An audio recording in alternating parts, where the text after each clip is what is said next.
තමාට යම් කිසි සිද්ධියක් වුණාද මේ මහේත්‍රාත්වරයා සම්බන්ධව? ඔව්.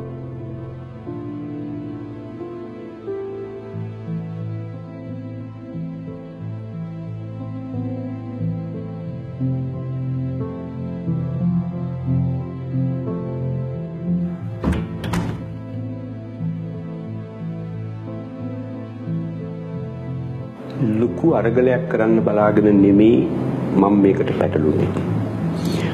අහිංසක මිනිසෙක් මගේ ළඟට ඇවිල්ලා ඒකේ කතාවෙන් මම විශ්මයටපත් වුණා. ඉතින් බරපතල චෝදනාවක් නඩුකාරවරයෙක් විත්තිකාර රිමන්ඩ් කළා. විත්තිකාරගේ බිල දූෂණය කරනවා කිව්වහම ඊට වඩා බරපතල චෝදනාවක් දෙන්න බෑ.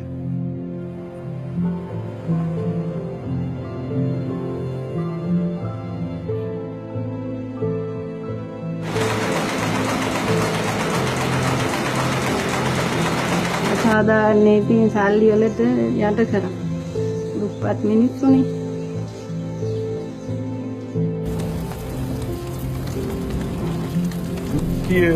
ඉටුවීමේ ක්‍රියාදාමය තුළ මහා අවුලක් මේ රටේ තියෙනවා.